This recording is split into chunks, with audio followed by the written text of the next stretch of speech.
Good day, everyone. I appreciate your patience. For those of you who waited it out with me, we had some serious technical difficulties on the back end. So we are still resolving that in the background, and I'm going to get started because I value your time. There's an opportunity cost of time, and I know y'all got a lot going on, and tech be techin', as they say. So I am Shamis Pitts, founder and CEO of Pitts Leadership Consulting, or PLC for short. Welcome to Thriving Through Change, the future of healthy, ready, and resilient nonprofits. We're exercising resilience today. Today's our second Thriving Through Change webinar, which is a three-part exploration of what it takes to build healthy, ready, and resilient nonprofits in a rapidly evolving world. We are here today to honestly look at the realities that nonprofits face. It's a volatile funding environment, there's rising demand, workforce fatigue, and it's important to learn for us to discuss how funders and nonprofit leaders can continue to work together to build healthy, ready, and resilient organizations for the long run. So just a quick note about PLC to give Judy some additional time to work her magic in the background to make sure that Kylee is present with us today. PLC is a human capital consulting firm specializing in organizational health and business readiness. We help leaders build resilient leadership, healthy culture, and strong execution capabilities so they can thrive through complexity and change. Our services span consulting, advising, training and facilitation, individual, group, and team executive and leadership coaching. Our differentiators are our people and our process. We partner with leaders to drive sustainable performance, combining executive experience, coaching expertise, data-informed change management and learning, and execution excellence, although you may not be experiencing that right now. And responsible innovation. If I can't laugh at myself, then what? So bottom line, in an AI-focused world, we strengthen human intelligence because organizations succeed when people lead well, collaborate deeply, and execute with purpose. So that being said, I am hopeful that Judy is going to be able to get Kylee in here. And while she's still working to do that in the background and tapping her external support, our director of ops, to close any gaps, I'm going to keep moving because we get to make up time before I introduce Kylee. So today's agenda, we want to take a quick poll of who's in the room. We're going to take, 50 minutes for our time together. Once we know who's in the room, we'll ground in the conversation of why this topic matters now, and then we're going to dive into our conversation with Kylee. We'll open up the space for questions. We have a list that you all have submitted in advance and some that we prepared. Thank you. Feel free to continue add questions into the chat. If there's a question that you like, you can into the Q&A. If there's a question that you like, you can upvote it because we'll prioritize the questions with the most interest. And again, we have a robust list prepared in case you simply want to eat lunch or do whatever it is you're doing while you listen. You do also have the opportunity to submit questions anonymously, and then we will wrap with next steps. So with that said, let us move into the poll. Judy, so if you can launch the poll, wonderful. So first we want to get a feel for, what your focus, what your role is, because that helps us understand the perspectives of you all, because your role helps shape your experience. The next question is about what's keeping you up at night. We want to share what's most pressing. We want to hear what's most pressing for your organization or for your team right now that helps ground this conversation in your reality. And finally, where do you feel your organization stands when it comes to readiness for change? And there's no right, wrong answer. This is all about what you're experiencing right now. Again, it helps us ground and it helps you get clear because at the end of the day, it's important In any work and in any journey that we're on, it's recognizing current state, desired future state so that you can build a roadmap. So the hope is as we're having this conversation today, there'll be the opportunity for you to identify one a couple of insights and takeaways, but at least one thing that you can apply within the next few weeks by year end, let's say. It's always good to make things time bound that you can apply by the end of the session.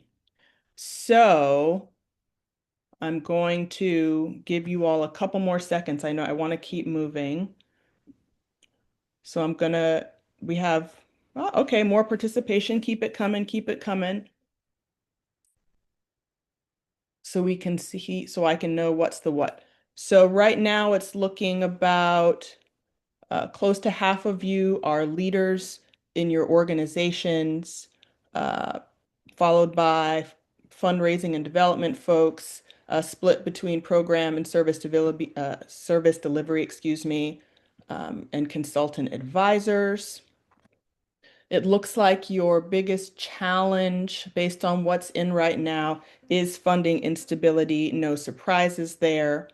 Limited staff capacity and fatigue are going neck and neck with leadership transitions and growing community needs. Not surprised.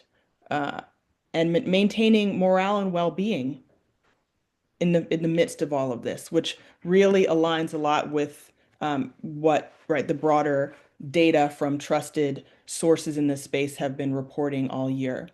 And when you think about your readiness, what I'm seeing is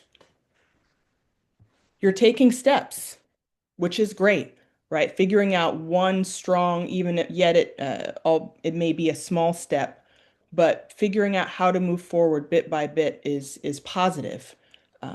Several of you said that you are aware of your readiness, but not yet aligned internally, which is understandable. Hopefully, you can figure out a step you can take to bring more alignment into how to have discussions internally to move forward. Then we're looking at there is a strong foundation in place for some of you, so keep doing what you're doing. And a couple of you are just trying to keep up, real talk, and that's okay. So thank you all for taking the time to do that. So let's anchor in this data as we move forward. So we're going to align on, let me see if I can help out in the background here real quick. This is the beauty of technology. All the different systems don't always align with different tech stacks. So I still trust that Judy is making all the magic happen in the background and reaching out for help to close this gap because we're running out of time. All right, so why this topic matters now, right? You all know, no surprises. The sector is at an inflection point. Organizations aren't just serving communities, right? We're looking at families and basic needs being covered in a moment of volatility and rising need. Service demand continues to grow, capacity strained. More than 70% of nonprofits are saying that there's rising yet 65% are experiencing staff shortage and burnout among teams and leaders. Leaders are worried about sustainability, not just programs. According to the Urban Institute's 2025 Sector Insights, 65% of nonprofit leaders cite general operating revenue and not program revenue as the top concern, right? This funding isn't we're not talking about just funding programs. We're talking about organizational stability, infrastructure, and people. Staff fatigue, again, I know we've covered it. 95% say leaders say staff fatigue and capacity strain are a major concern.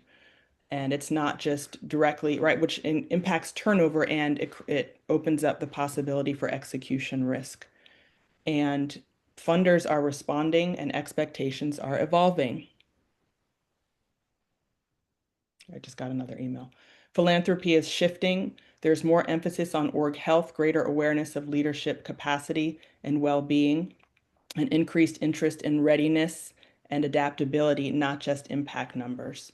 So Is the organization equipped not only to do the work, but to sustain it?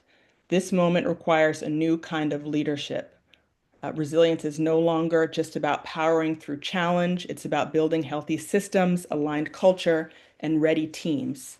So I say all that to say I get to be resilient because I'm about to do something that I hope works.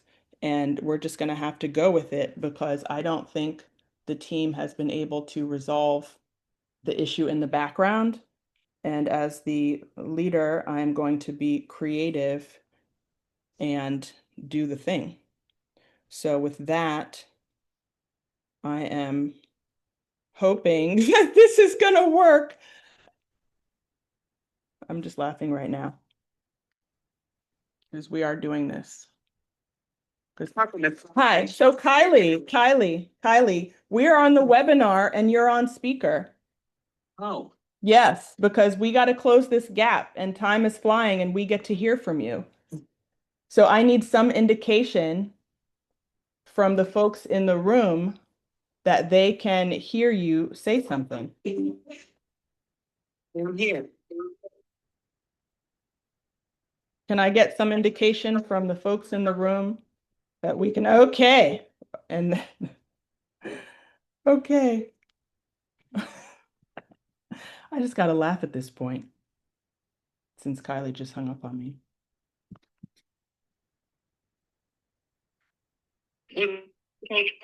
Hi, yes, you just hung up on me, Kylie, and everybody in this Zoom room. Oh, That's okay. So I got a thumbs up that they can hear you. So we're just going to do this old school. And so I want to introduce you as our powerhouse leader. Um, so Kylie is the founding executive director of Ballmer Group Southeast Michigan office, where she spearheads the organization's philanthropic efforts in the region. Under her guidance, Ballmer has invested over $310 million to date across the Tri-County area, fostering impactful change in local communities. Recently named to Michigan Chronicle's 50 Most Powerful African Americans in Southeast Michigan, and a past honoree by Crain's Detroit Businesses as one of Michigan's 100 most influential women. I'm so excited to have Kylie here today to lend her insights and expertise to this conversation. Kylie, please take a moment to share some nuggets about yourself that you want us to know, because I've already teed everything up and we get to jump into these questions. well, thank you, Shamis, and to the entire PLC team who has been supporting me with trying to get on today. Really sorry that I'm unable to be on video, but happy to be here nonetheless. As mentioned, I'm Kylee Mitchell Wells, and I have the great pleasure of leading Ballmer Group's Southeast Michigan team. Ballmer Group approximately 10 years ago by Steve and Connie Ballmer. Steve Ballmer is from Detroit. He's the former CEO of Microsoft. And I have just been thrilled to work with he and Connie, along with our other executives, on trying to ensure that the nonprofit sector is supported adequately. We've focused on economic mobility for children and families, and we do that throughout the country, but we have offices in 3 locations, Seattle, which is our home base, LA, due to Stephen Connie Ballmer's interest in the LA Clippers, and then here in Southeast Michigan, as noted, he is from here. My career has spanned both the public-private sector as well as the nonprofit sector. I started my career as a finance professional working in business, and I did that for about 20 years. And then I had the opportunity to transition into nonprofit and government work. And now I am in philanthropy. And so just really thankful for the opportunity to share my thoughts on what's happening in the nonprofit sector. Thank you, Kylie. So based on your unique vantage point, we asked the folks in the room, like, what's keeping you up in the night, up at night? We asked the folks in the room, we'd love to hear from you. What keeps you up at night? Well, at this moment, I've been thinking a lot about what is my role personally and professionally in meeting the moment to assist with so much change that is underway in both our government sector and our nonprofit sector. Oftentimes, I think about how nonprofits are impacted because, of course, they are the frontline workers for community. And as we see a lot of change underway in government and a lot of resources being repositioned, I actually think a lot about those kids and families who unfortunately may be impacted. Mm, thank you. Thank you for that. So, can you talk a little bit more about some of the pressure points that may be impacting those families from your vantage point? For sure. Well, as we all know, the SNAP benefit program was delayed and restarted, and a lot of changes have occurred with that. And so, as we approach the holiday season, we know firsthand that families will be in need of food and food assistance. I was with a grantee partner just yesterday who had 300 pallets of food, and I'm there meeting with them, and another grantee partner comes in and says, "Oh, hey, Kylee." I said, "Oh, hey, what are you doing here?" "Oh, I'm coming to pick up 150 cases of food." And I said, "Oh," I said, "Well, the food bank isn't supplying you and your community?" And he said, "No, unfortunately, the food bank asked me to come and get food from here because they are short on food." And so thinking through, that's just a very recent, tangible example. If nonprofits aren't working together in this moment, families may go unfed. And so I was happy to see that partnership that organically occurred between two grantee partners to be able to service two different parts of the community in our region. Thank you for that. So much of what we're talking about today is related to organizational health. So and I teed up some data from key sources before you joined.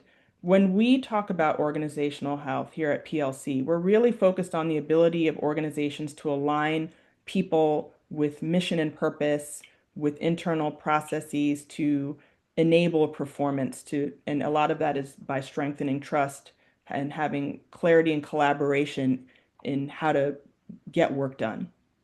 When you define organizational health, what is top of mind for you? Sure. Well, being a finance professional by trade, of course, Yeah. I'm looking at the numbers, right? Yeah. But beyond numbers, the numbers tell a story. And this is true in every instance. It'll tell a story of how solvent the organization is, how diversified they are in their quest to build their revenue streams, but also the expenses. Where are they actually, having a lot of expenses, and is it going towards program, which is going directly towards the people? We look for that, or is it being a part of the organizational budget being more so in salaries and overhead? And so we look at those things as we're assessing, because we want to make sure that the money is getting to the community. And we realize it takes a strong team to do that. And oftentimes, nonprofit executives are not compensated in the same manner as private sector or even government employees. And so we look at the finances, but then also the who. So when I think about a nonprofit, I'm looking at their board. Do they have the right type of expertise on their board for whatever interest area they may be focused on? If it's food insecurity, if it's workforce development, if it's a human services organization that kind of taps into a lot of different funding streams as well as programmatic opportunities. And then, of course, looking at the executive team to see if that expertise is also carried in-house. I think it's so critical that nonprofit leaders understand the board really matters. I sat on several nonprofit boards. I've exited several as well, because sometimes nonprofits, I think they're so busy in the work of doing the work, they're Mm, not always looking up. And as a funder, we're looking at who's on the board, who's within that executive um, suite for the organization. How is that translating into programmatic staff? Do you have the right expertise to execute? And so we assess those things, and I think nonprofits should be looking to ensure that they have leadership from top down, and that starts with the board, the right leadership. that's fair. But I have a build question on this, or I'm curious if you are able to comment on the distinctions, because oftentimes, depending on the size of the nonprofit, the board may be, well, they're all, right, board's supposed to be a governance board, but you'll see various levels of working boards. Do you have any insights on how to manage that, or is that kind of outside the scope? I think if anyone is on a board, they should be working for that organization, Mm, right? It should be a working board, particularly in the nonprofit sector, mm, because there are so, especially in this moment, with so much change underway and not just public money, but how private philanthropy is looking to support and meet this moment. There are changes that are happening in the funding sector that will impact organizations and has been impacting organizations. And so the board governance piece is critical and working. I mean, really, if we're going to ensure that social services are delivered in the highest and best manner, mm, I believe that the board should be weighing in on some of those practices. Oftentimes people are on boards because it's a good thing to do, right? For service, mm-hmm. but how are you serving? Is the question that I'm Yeah. often asking myself as I look at different boards that I may seek to be on, or when I've decided that I would want to remove myself. It's all about service, and so if you're on the board, you should be effective and be working. Mm, And working can look in a variety of ways. that's right. Yes. Working could be actually doing a food drive, right? Mm-hmm. Or working could actually mean building public sector connections to ensure that the organization that I'm representing is aware of the public resources that are available, or if they are getting ready to be cut, making sure that I'm using my political capital and my relationships to help that organization sustain and thrive. Mm, And so I see it as a both and, getting your hands dirty in the work, but then also you're there because the executive team believes and other board members believe that you bring a value that could help with the organization's sustainability and their ability to thrive. And a lot of times that happens in other meetings and boardrooms, right? mm, It's not always just getting your hands dirty. thank you for that. And of course, my mind is spinning because I'm thinking about just building.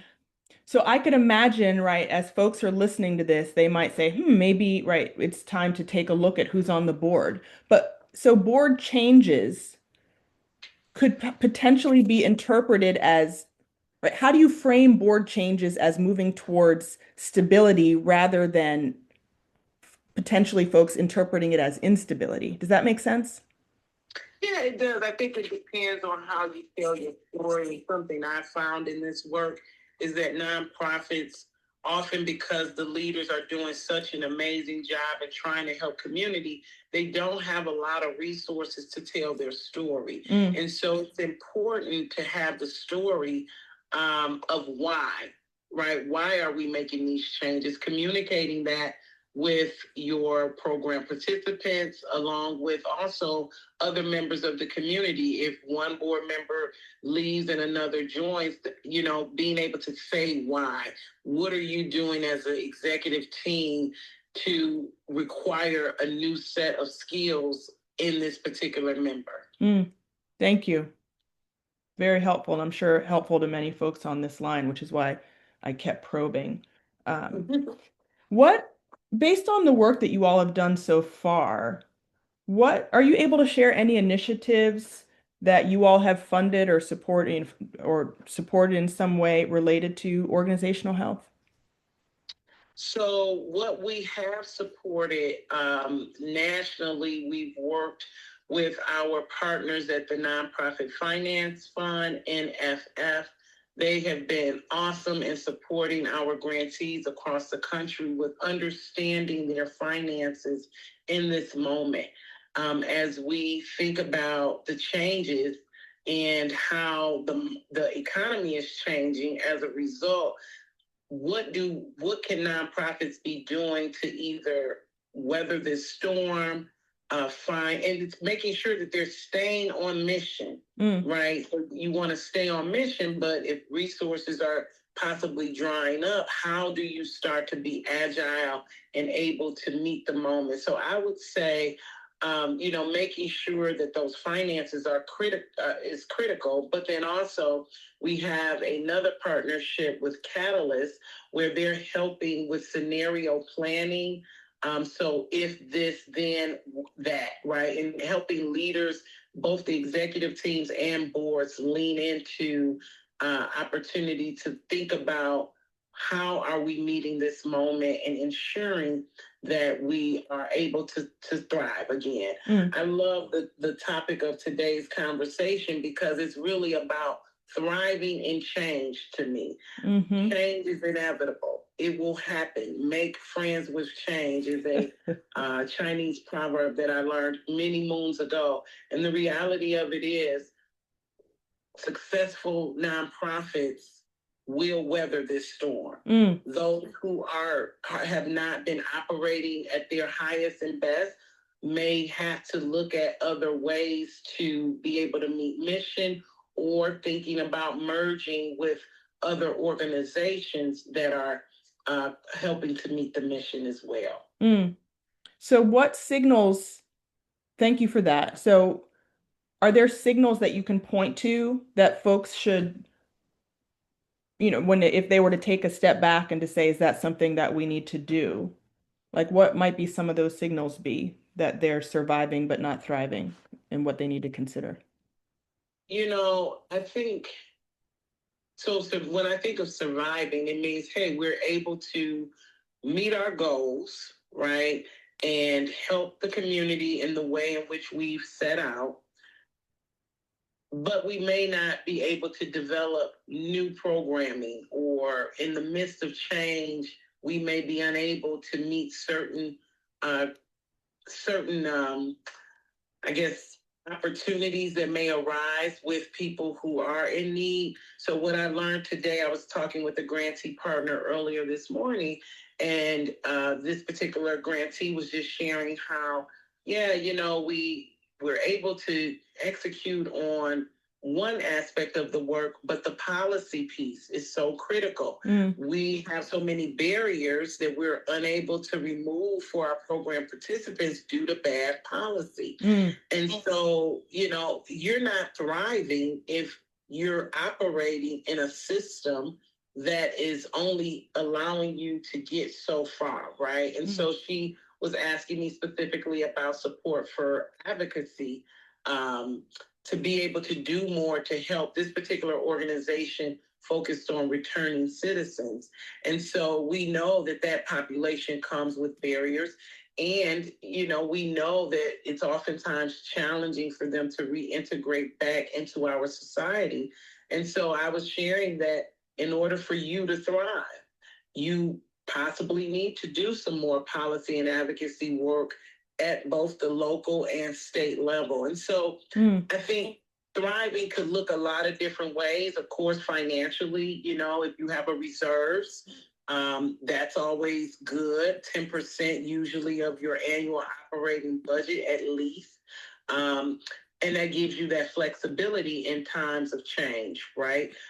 But if you're unable to assist your program participants in a way that's holistic, not just meeting that need, but thinking about, well, what might it look like for you a year from now? How do we exit you out of having to come to our organization for services. It should always be where, in my opinion, the nonprofit sector should be cycling people out of being able to come and use the service. I should be thriving as an individual after leaving a particular nonprofit and getting food or workforce services or whatever type of services.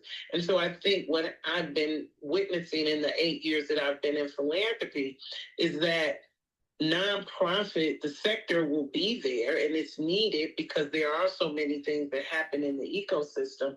But if your people, your target population, if they're recurring coming through your door, well, then they're not thriving, therefore you're not. So I think you have to look at thriving from a financial standpoint. I think it's from a policy standpoint and advocacy. Are your program participants able to achieve economic mobility in our case at Ballmer Group? And then lastly, I would just say that if for some reason a nonprofit is unable to meet the mission and meet the program participants' requirements, or if they're seeing a lot of repeat clients, it may be that they need to adopt some new programming or some new ideas or strategies of how to best serve their population. And so I think a lot of times business principles, as I mentioned, I've spent 20 plus years in business. And when I think about some of the principles that successful businesses often employ, they're not always mimicked in the nonprofit sector. And so I try to bring that lens to the conversation when I'm speaking with all of these wonderful nonprofit leaders throughout the country. They have the heart. They have the heart. They're able to meet mission. Sometimes they're not. I mean, they're working under very difficult constraints. And so it's difficult for them to sometimes look up and think in a more business standpoint versus a social service helping standpoint.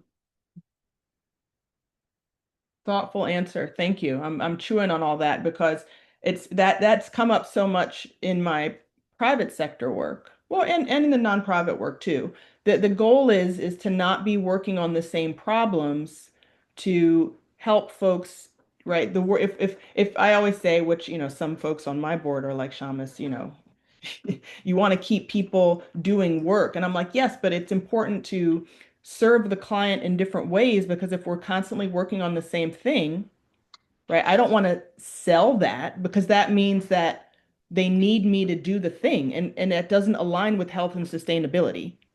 Exactly. Right. And so it's like, so if we're working on a different problem that builds on the other work that we've done, great. But to be in a rinse and repeat, some folks, they're like, that's a sustainable business model, but that doesn't necessarily align with health to me, right? If we're going back to the doctor with the same chronic issue, right? How are we really moving forward? And are we quote unquote getting better? Over time. So that's what I was thinking about as you were sharing. So can you share a story without naming names of a nonprofit that has gone through that adaptation in a meaningful way to continue to thrive? Yeah, I have several examples from Michigan for sure. And I just thought when just thinking about this, what I'm finding is that, and I'm thinking of three particular nonprofits that have been able to survive through a lot of challenges that have happened here in the Detroit market.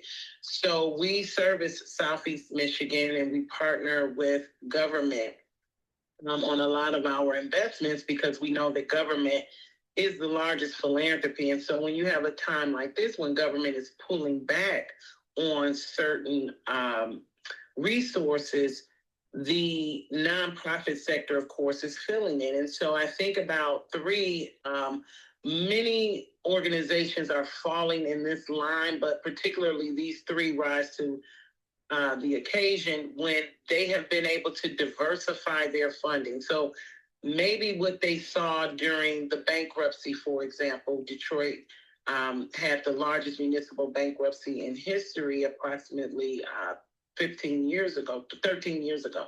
And so when you think about, and these three that I'm thinking of, they were able to weather that storm when corporations weren't giving much to the nonprofit sector, when government was repositioning funds to support the automotive sector here in Michigan, and everyone was hunkering down.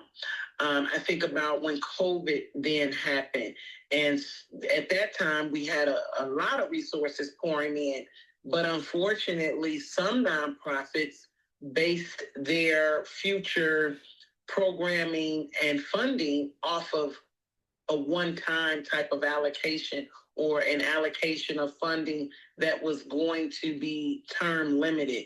And they weren't necessarily thinking long-term. The three that come to mind were actually doing scenario planning back in 2020 to say, look, we know that this was a stimulus, right? Because we had a slowdown in the economy. And so those three, they were doing scenario planning in the midst of COVID, even when they had money. And so now, even with the times changing, and we're seeing that a lot of those resources were coming to an end in 24, 25, and I think ultimately in 26, those ARPA dollars and things will be done. The three nonprofits that I'm mentioning, they had gone out and actually raised resources, both some debt. They raised some debt to support certain development projects. Okay. But they were thoughtful in that and how they raised the debt. Some looked at different programming so that they could work with a new set of funders and address certain issues that had come up post-COVID. And then I'll say lastly, some said, you know what, maybe we should focus of these three. One said, maybe we should just focus on a particular subject area versus trying to be all things to all people to get economic mobility. And so I think just having that foresight is so important as a leader, particularly as a nonprofit leader in this volatile market of resources coming and going. Gone are the days of when funders and the government was just supporting just to support. You have to be very mindful of what it is that you're doing and telling your story, because there are so many nonprofits. I mean, there are many nonprofits. And what I've come to learn in this work is that we say no more than we say yes, simply because we are seeking scale, and many nonprofits have not been developed and in a way where their organization has been strong enough to support hundreds and thousands of people. I mean, we have certain organizations that serve as intermediaries to pass through resources, but those that will survive are the ones that have really had that foresight and thinking for times just like we are in now. Thank you for that.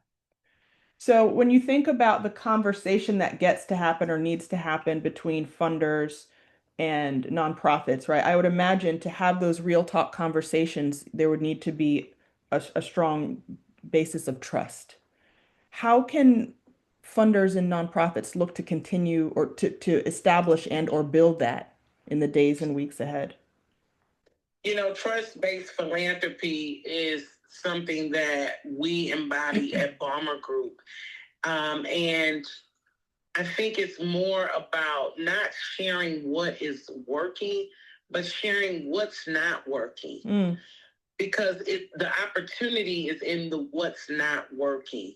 The opportunity for the funder to assist is in the truth telling of what's not actually working. I think oftentimes nonprofit leaders, they want to share all the good, and that's great. We want to hear about the good, but also help us help you, because that's how we're going to best help children and families and community if we know what's not working. And clearly, we can see that there are things that aren't working. And so I just encourage nonprofit leaders to build the relationship with their funders and their program officers to really be honest and say, look, here's where I'm struggling. Because oftentimes, and my team can attest to this, I'll say money is the easiest thing. we're in the business of giving money. We'll do that. But how can we help you beyond that? Maybe it's connecting you with a government official that could ultimately open up opportunity far beyond our grant. Maybe it's having the ability to share your story in a larger way with a broader platform, so that you can raise additional resources or highlight what some of the challenges are that your program participants may be facing. So I think it's really about being able to share what is not working so that we can help as funders fill those gaps. Thank you. Thank you. We had a question that came in about boards and fundraising. Based on, if you're able to share your perspective on what is the role of a board in fundraising? Like, what is that? Is there one right way to do that? Like, what's the expectation? I think it depends on each institution, right? And so some nonprofits may actually have a fundraising requirement. I've been asked to sit on certain boards where, you had to actually fundraise or make a contribution to be there. I think it looks different depending on the size of the entity. I think it depends on, the reserves and things that may be in place. Maybe it is, a moment where, hey, for a year, we're going to do a fundraising campaign and every board member must be, on task to raise X amount.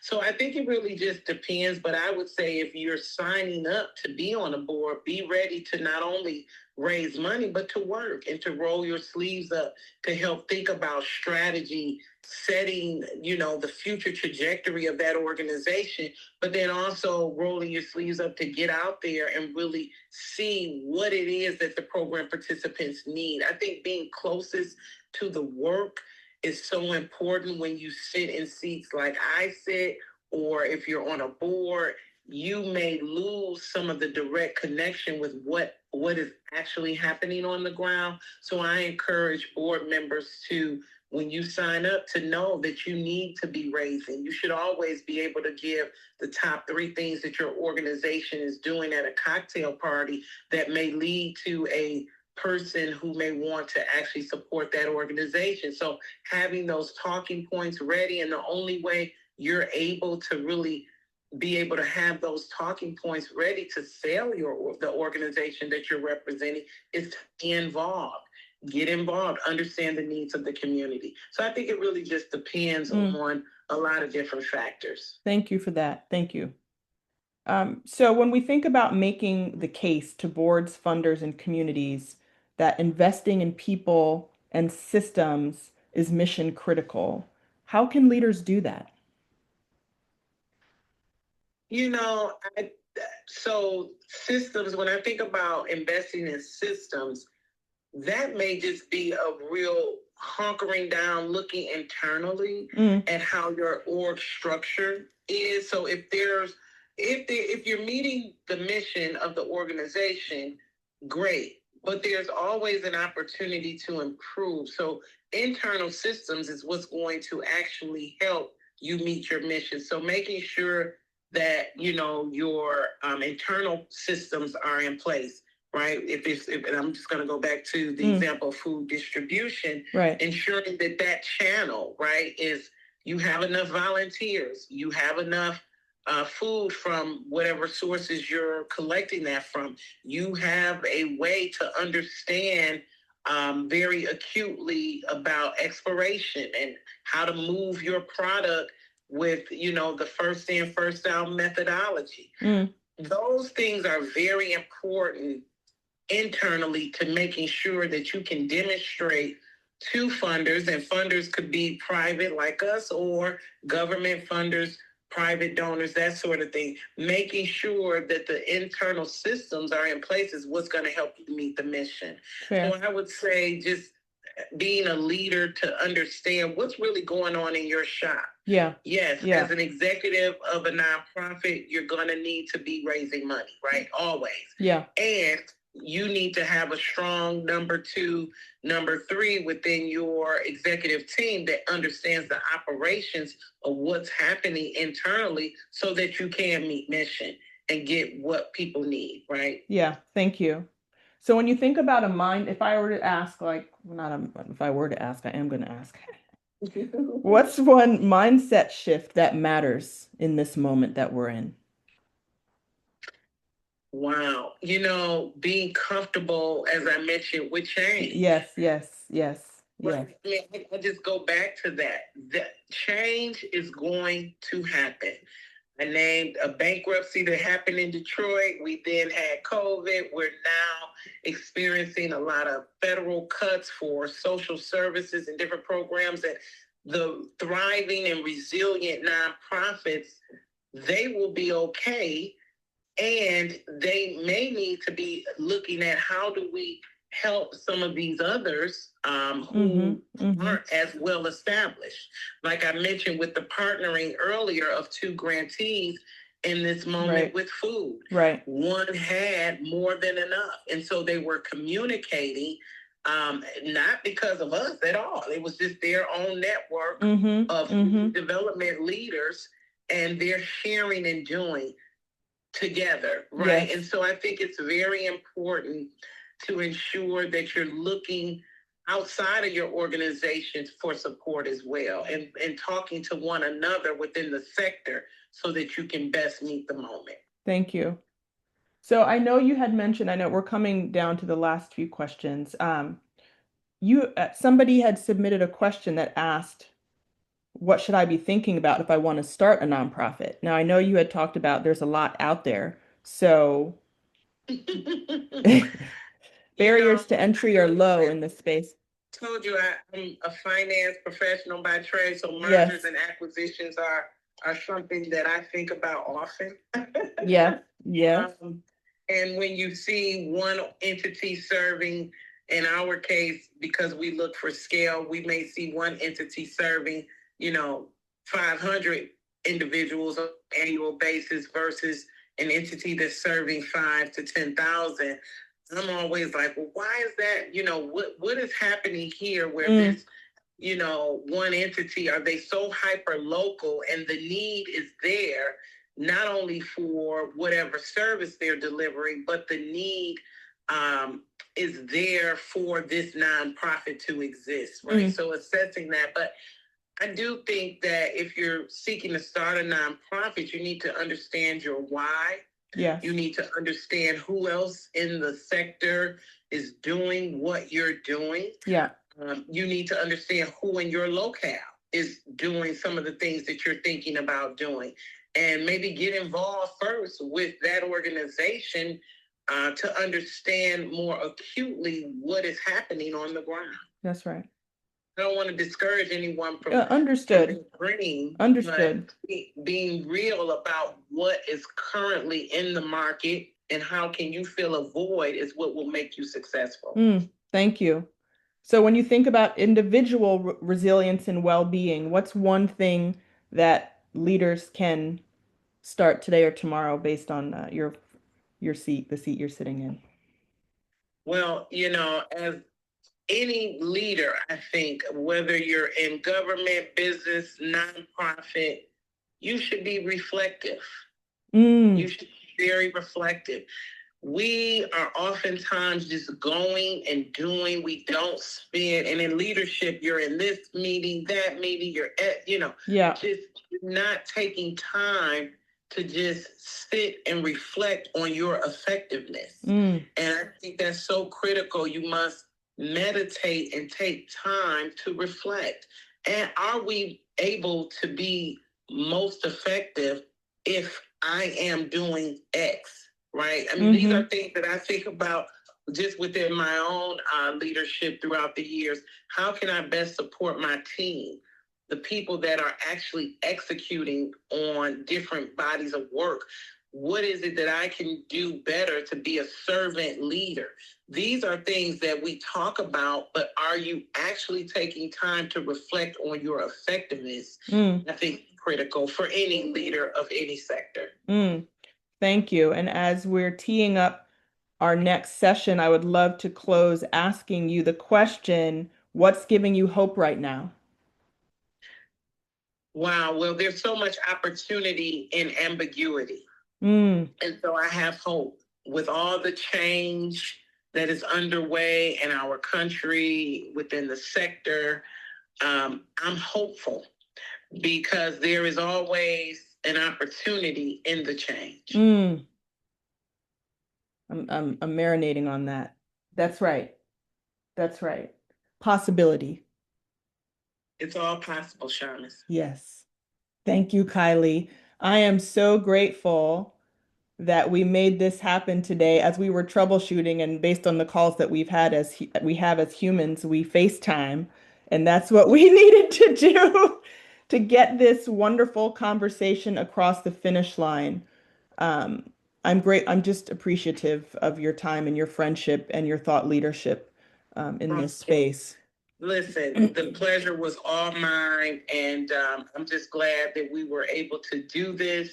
And thank you to everyone, like I said, at POC. Thank you to the folks that participated in this webinar. I'm so appreciative of the time and your willingness to believe that I actually had something valuable to offer. So thank you. Thank you. So hopefully those of you on the line, thank you, Kylie. Thank you for you all for taking the time. I'm hoping that you have one practical step that you can take after this session to implement. We put the link into the Q&A to register for our final session, which is Ask the Expert with the fabulous Catherine Haslinger, former CEO of JASA, board member from the Commonwealth Fund, and also the New York eHealth Collaborative. We're going to look across all the questions that have been discussed in the past two sessions, and Catherine's going to give us some real talk as she's apt to do based on her deep experience in the nonprofit space, especially in the health and human services healthcare space.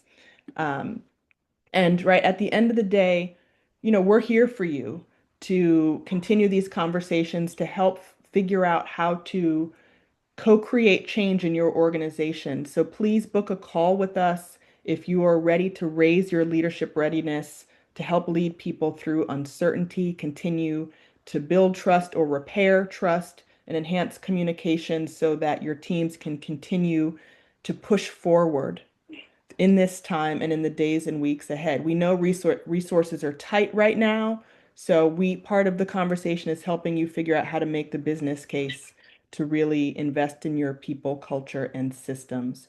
So with that, I wish you all a wonderful holiday. Kylie, I will talk to you soon. Grateful for you, your leadership, your friendship, and we hope to see you all next month. Until then, keep celebrating the small wins that happen every single day.